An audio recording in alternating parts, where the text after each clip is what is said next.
Silence. True silence is something that is foreign to most people. Our lives are constantly filled with noise. This is because of our atmosphere and the world around us.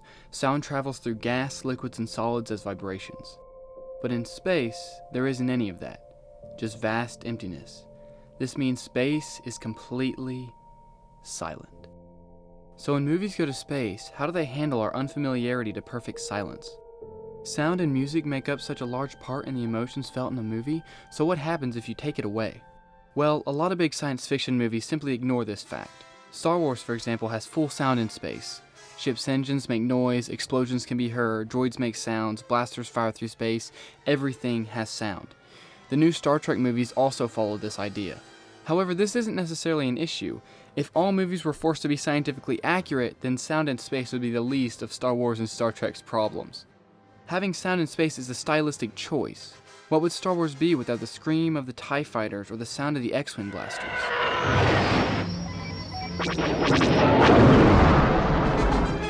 With Star Trek, J.J. Abrams began making the movie without sound in space, but after seeing it, he felt like it would take the viewers out of the movie. He opted to include sound in space for that reason, and I think with the Star Trek movies it worked. Watch this scene and listen to the sound. Captain, I'm getting a reading I don't understand.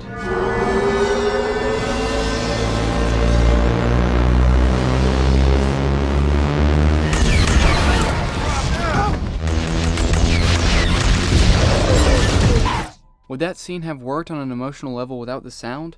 No. The low angry roar of the USS Vengeance engines, the sound of warp, and the high-pitched torpedo shots give an intensity to the scene.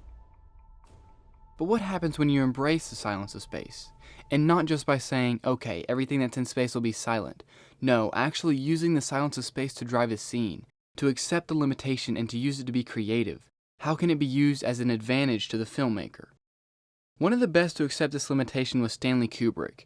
2001: A Space Odyssey stays consistent to the silence of space throughout the entire film. But Kubrick doesn't just accept the limitation, he uses it to further tension. One of the pivotal moments in the movie is the death of Frank. The sound of Frank's breathing can be heard as he works outside of the ship, and it builds until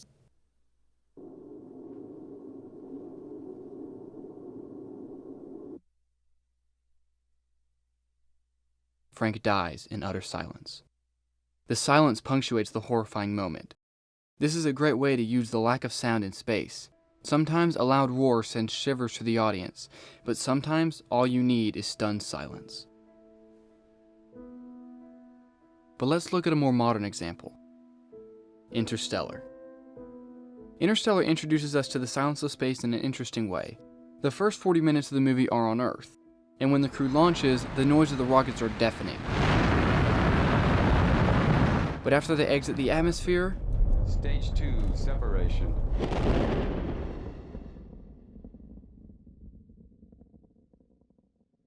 calm. This scene begins the adventure. It transitions the story from the noisy planet to the silent blackness. The sound of space is revealed at the end of this launch sequence, and it's suddenly very silent, very oddly silent. And Chris made a call early on to not use any hums or drones or equipment sounds in the background, no bleeps or bloops. He didn't want it to feel like a Hollywood science fiction movie. Interstellar also uses the silence to create awe.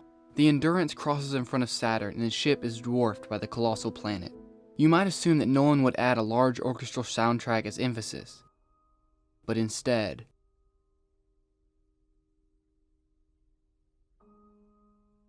just a small piano and the striking visuals.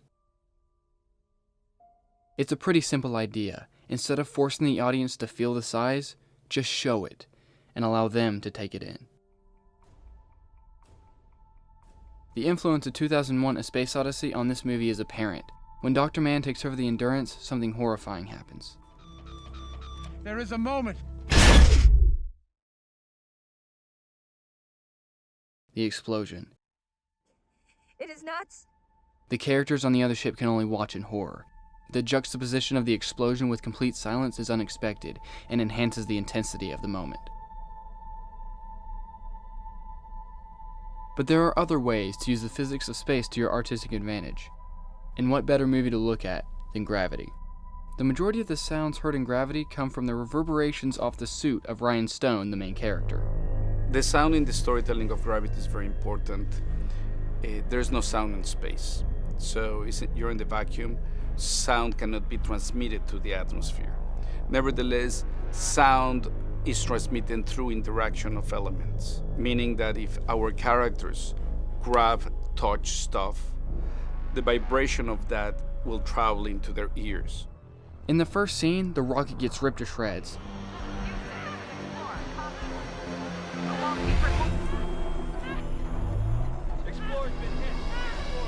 Music plays, but the shreds of metal ripping through the rocket are barely heard. It's jarring, but in a good way. It doesn't take the audience out of the movie, it stuns and pulls them in. As Ryan is separated from her ship, the movie's sound design really begins to shine. The only sounds are her speaking and breathing. As she moves through space from one satellite to another, only the reverberations of her suit can be heard.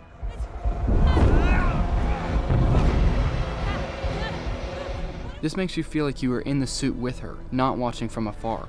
You feel her loneliness as she drifts through the darkness. The claustrophobic sound plays well against the endless size of space. This sound design amplifies the payoff at the end of the movie. Ryan and the audience have been trapped within the suit for so long. When she finally escapes, we can finally breathe again.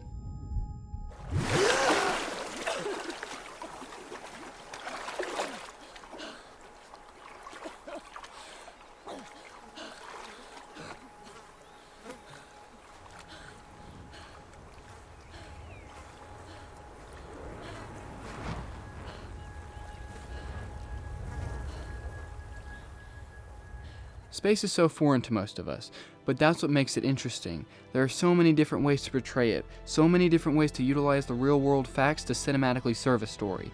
There has only really ever been one rule, and that's to entertain your audience, whatever shape that takes. Thanks for watching.